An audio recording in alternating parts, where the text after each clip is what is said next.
Gestion publique transparente par voie de la gouvernance numérique, la République démocratique du Congo s'y engage fermement. Des États-Unis, où il séjourne, le chef de l'État a lancé un programme dénommé DRC Digital Nation.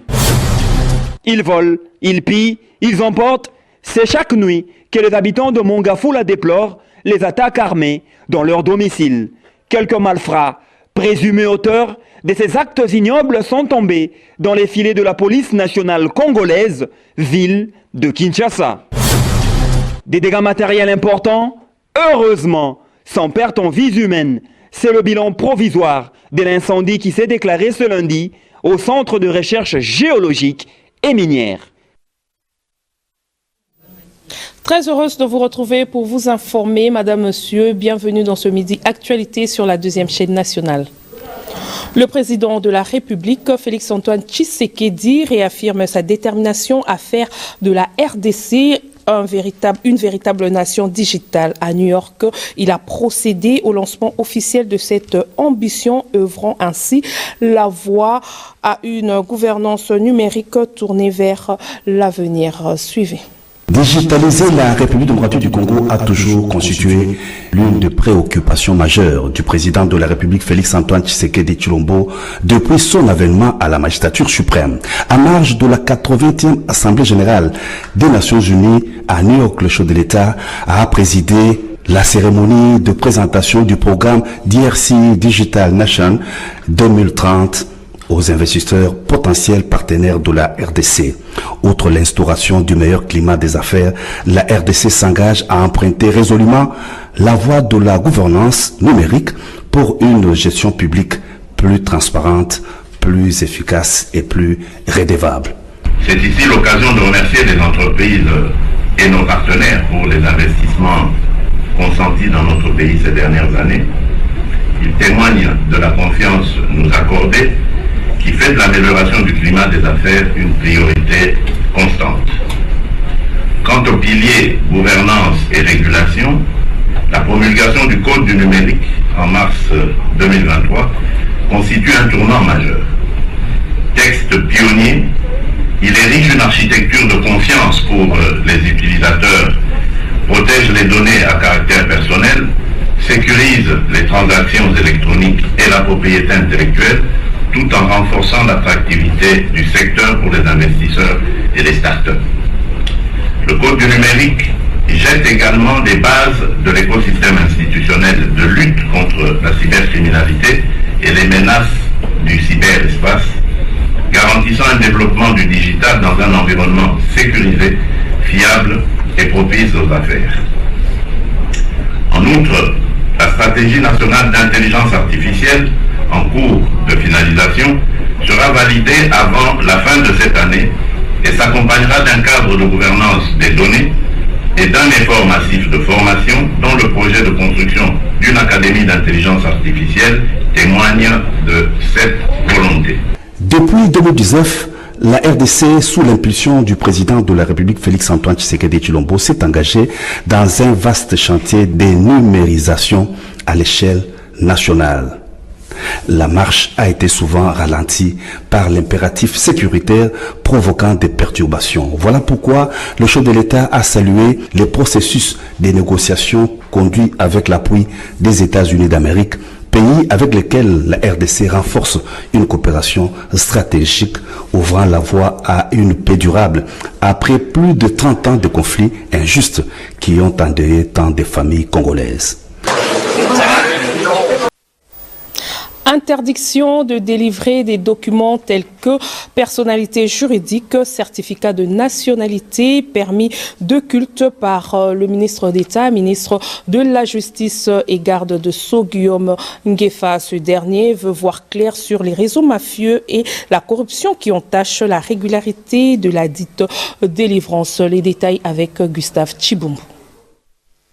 Cette décision fait suite à la découverte des pratiques jugées inacceptables, notamment des faits de corruption, le trafic des documents sensibles et l'existence d'un réseau parallèle. Selon la cellule des communications du ministère, cette mesure vise à assainir les systèmes et à garantir l'intégrité des services publics. Le ministre de la Justice, Guillaume Ngefa, précise qu'une enquête et un audit approfondi seront menés pour établir les responsabilités et mettre en place des mécanismes durables. Il s'agit de restaurer la confiance des citoyens dans les institutions et d'assurer un service de qualité aux Congolais, a affirmé le ministre. Cette suspension intervient dans un contexte où les abus liés à la délivrance des documents officiels ont souvent été dénoncés par la société civile et les usagers. Il faut dire que la mesure a pour durée 5 semaines,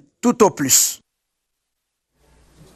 Les fonds collectés par le FOMIN sont orientés vers d'autres projets que ceux prévus par le Code minier en 2018. Ceci ressort d'une étude publiée lundi à Kinshasa par la société civile du secteur minier à travers l'ONG AfriWatch. Les détails avec Gustave Chiboum.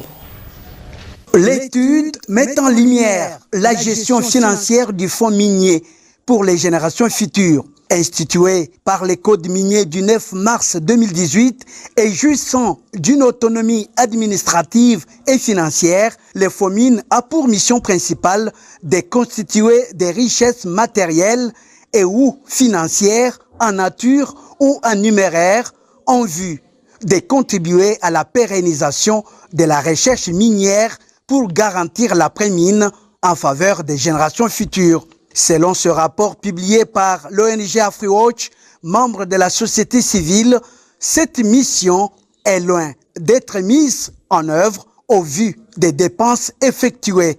Maître Jean Keba est responsable d'AfriWatch Kinshasa. Nous avons été saisis par les alertes sur les différentes décisions du gouvernement invitant la direction générale du FOMIN à financer des projets qui ne cadrent pas pour la plupart avec sa mission et ses objectifs. Et c'est pourquoi nous avons été appelés à pouvoir vérifier par une étude pour identifier ces projets, identifier sur quelle base ils sont discutés, élaborés et décidés, et qui décide du financement, est-ce que cela est conforme à ce qui était attendu du fonds ou non. Présent lors de cette publication, le directeur général du FOMIN, Faustin Biringanine, a récusé cette étude tout en reconnaissant la plupart des données y évoquées. Le FOMIN n'est pas responsable de tout ce qui se passe au FOMIN parce que lorsqu'on avait pris le décret, vous étiez responsable. Dans le décret, il est dit que le fonds de FOMIN souffre avec d'indisponibilité pour les dépenses courantes. Elles ne peuvent être utilisées que sur décision du gouvernement délibérée en Conseil des ministres. En quoi le FOMIN est responsable? Parmi les recommandations, l'on demande au gouvernement d'arrêter de recourir aux fonds collectés par le FOMIN pour financer des projets qui ne cadrent pas avec la mission et les objectifs de cet établissement public. Au FOMIN, AfriWatch recommande d'améliorer les cadres de la transparence dans la diffusion des informations. Dans le secteur de l'enseignement supérieur et universitaire, clôture de l'année académique 2024-2025, le week-end dernier à l'université William Booth. Une cérémonie marquée principalement par la collation des grades académiques. Un commentaire de Christ Sumbula. Après avoir entonné l'hymne national, le debout congolais, et l'hymne de l'université William Booth, l'on est passé à une série d'allocutions suivies de l'exhortation biblique de l'aumônier de l'UVB, le major André Mampouya. C'était en présence du représentant du ministre de l'Enseignement supérieur et universitaire. Le lauréat, accompagné de leurs membres de famille et autres proches, étaient tous très enthousiasmés. Ensemble, ils ont suivi attentivement la lecture du rapport annuel fait par le secrétaire général académique Séraphin Mvoudi. Un rapport qui enregistre d'une part la satisfaction au regard de la qualité de l'enseignement dispensé à l'UVB et d'autre part le taux croissant d'admission. De son côté, le recteur de l'université William Bouff, le professeur, docteur ingénieur Roger Bimoila a procédé à la présentation du nouveau bureau du conseil d'administration de l'UVB et des membres de l'association des anciens élèves des écoles de l'armée du salut. Point d'orgue de cette cérémonie, la collation des grades académiques 2024-2025 avec la proclamation des résultats qui sanctionne ici, d'une manière assez particulière, une année conclue en conformité avec le calendrier du ministère de l'Enseignement supérieur et universitaire. Travaillez dur et soyez des modèles, des bons ambassadeurs pour notre université. Soyez bénis. Soyez fructueux, donnez des fruits en abondance et allez marquer dans votre vie professionnelle une nouvelle empreinte. La République démocratique du Congo en a bel et bien besoin. Que Dieu bénisse l'université William Bouff. Que Dieu bénisse nos lauréats de l'année 2024-2025. Que Dieu bénisse chacun d'entre vous. Tout est bien qui finit bien avec la bénédiction finale du président du conseil d'administration de l'UVB, le colonel Dieudonné Tchiloulou. Déjà, dès l'année prochaine, l'UVB comptera la faculté de théologie et ouvrira officiellement une clinique universitaire. Après plusieurs semaines d'insécurité persistante, la commune de Mongafula peut enfin respirer. La police nationale congolaise a frappé un grand coup en mettant la main sur un groupe de présumés criminels munis des machettes et d'armes à feu, sémant la terreur dans cette partie de la capitale. Olivier Matota et Axel Kayongo nous en parlent. Parmi ces présumés criminels tombés dans les filets de la police figurent des civils porteurs d'armes blanches et armes à feu, des militaires ainsi que des bandits récidivistes et spécialistes en casse, vol à main armée, extorsion, crimes opérant souvent en bande organisée.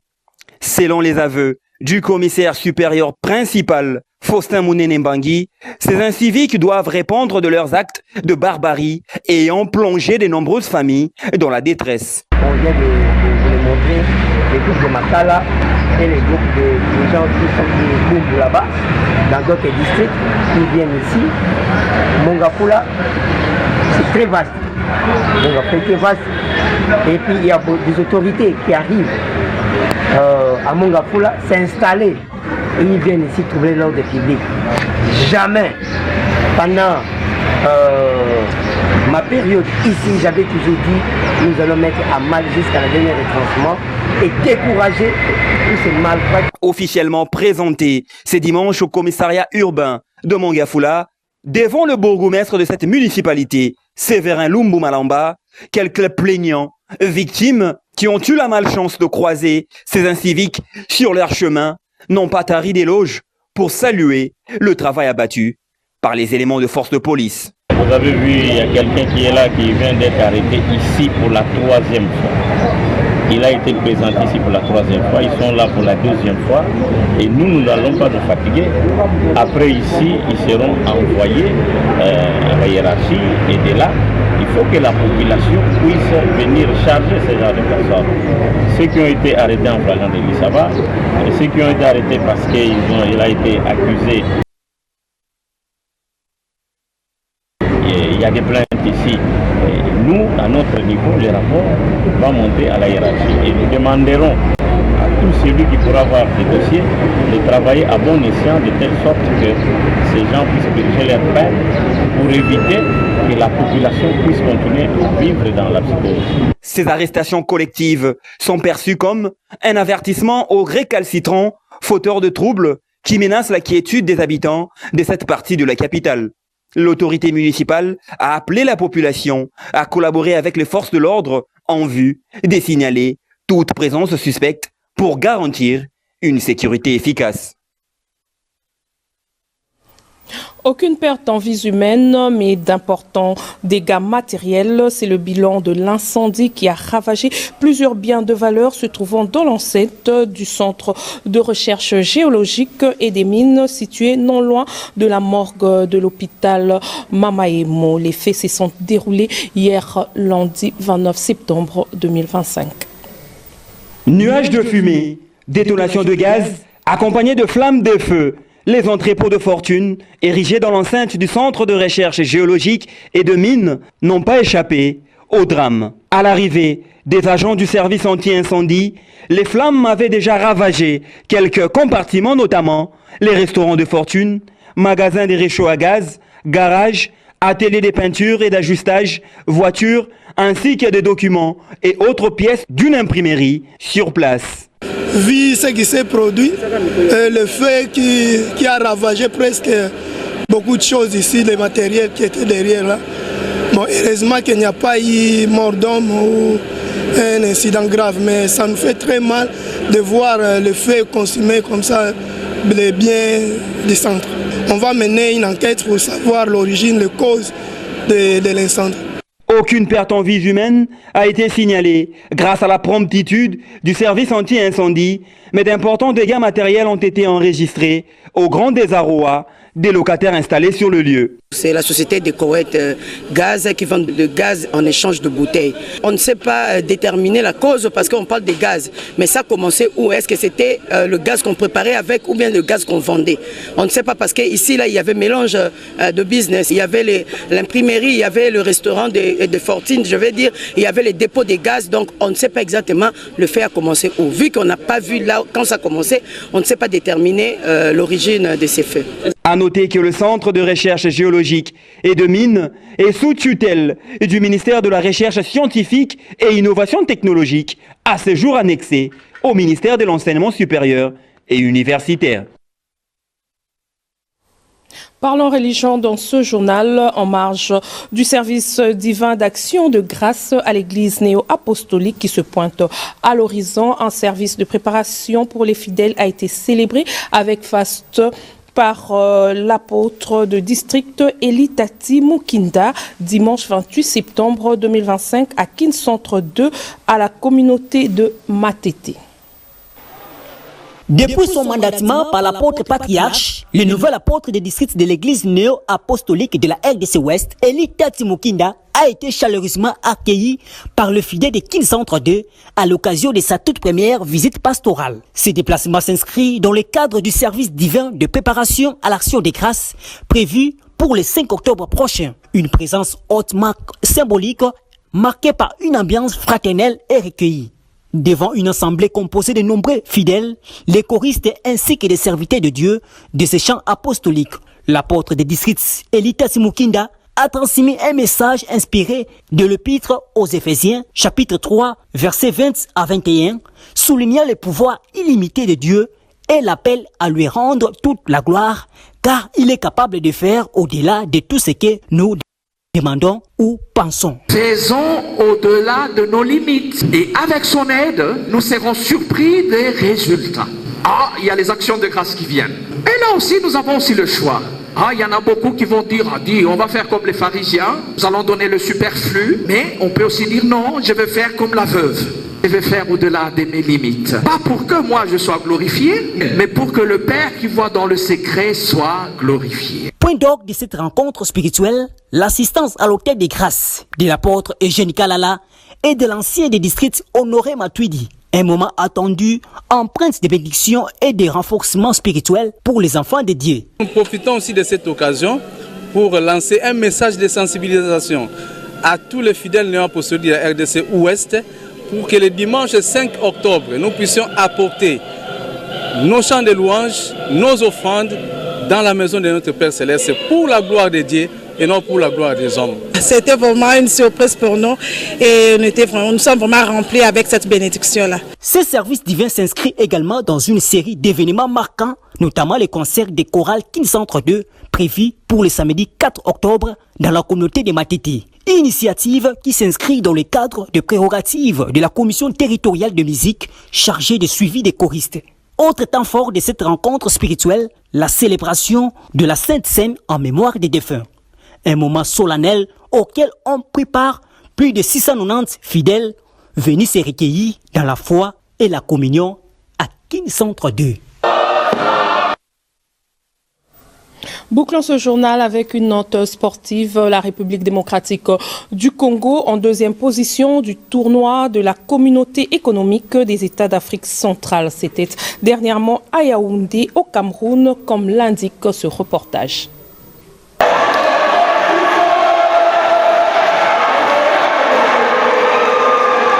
L'atmosphère était électrique dans le camp des Congolais après la deuxième médaille d'or de l'année à la deuxième édition du tournoi international des communautés économiques des États d'Afrique centrale de Sambo.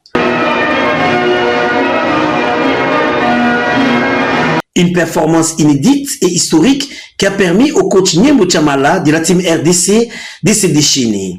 C'est la toute première fois que Sambo RDC fait le but du Banda et la médaille d'or mis à l'aller. On va montrer la médaille de bronze de la même. Mais cette fois-ci, avec la nouvelle politique ODT n'a pas servi ça, sur place, j'avais dit que Roya n'a moins d'une médaille d'or. C'est-à-dire place, on commence par 2 Matel Nicolo. Et Dieu a fait grâce, il est aussi 2 médailles d'or. En sambo sportif, l'RDC a d'abord empoché la médaille de bronze grâce à Chilengi Kachama dans la catégorie des moins de 58 kg hommes. Ça n'est suivi des 5 finales perdues consécutivement par Kikonga Mohamed chez les moins de 64 kg, Makengo Pembele chez les moins de 88 kg, Kamalando Maledissi chez les moins de 98 kg, Luindula Fulumbi chez les plus de 98 kg et Sona Wasona chez les moins de 72 kg d'âme. Ici, seul, Kalomba Mwanza a brisé les signes indiens en dévorant les Centrafricains 8-0 dans la catégorie des moins de 64 kg. Il en est de même pour Lumuchi Pamba qui a broyé l'équato-guinéen Ondonjek par 9-1 en finale de Sambo Combat. En tant que capitaine de l'équipe nationale, je vous avais promis que j'aurais la médaille d'or. Et Bélé Bandima Ingate, et Bélé va désespérer qu'il va la confiance en la tête. Mais vu que mon directeur technique et le coach va la confiance en la, pour la Kaï Bamono, je l'ai en première place. Et j'ai fait mon travail. La fois dernière, on a joué 3e place. C'était pas vraiment très bon. Et puis quand je me suis préparé, je me suis dit que Royan Nanga va remporter première place.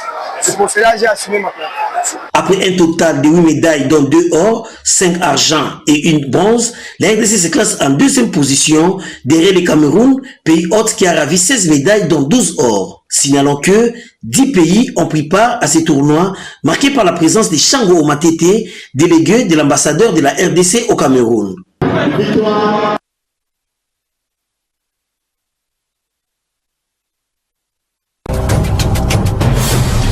Gestion publique transparente par voie de la gouvernance numérique, la République démocratique du Congo s'y engage fermement. Des États-Unis, où il séjourne, le chef de l'État a lancé un programme dénommé DRC Digital Nation. Ils volent, ils pillent, ils emportent. C'est chaque nuit que les habitants de Mongafula déplorent les attaques armées dans leur domicile. Quelques malfrats, présumés auteurs de ces actes ignobles, sont tombés dans les filets de la police nationale congolaise, ville de Kinshasa. Des dégâts matériels importants, heureusement, sans perte en vies humaines. C'est le bilan provisoire de l'incendie qui s'est déclaré ce lundi au Centre de recherche géologique et minière. Fin de cette édition de la mi-journée sur la 2e chaîne nationale. Merci à toute l'équipe technique et rédactionnelle. Joël Kalonji, Sirobolé, Jacques Vangou, Anjoandita, Grace Tamba, Daniel Mboyo, le tout sous la direction de Possia Chisungu. Merci à vous et bonne suite de programme sur nos antennes. Au revoir.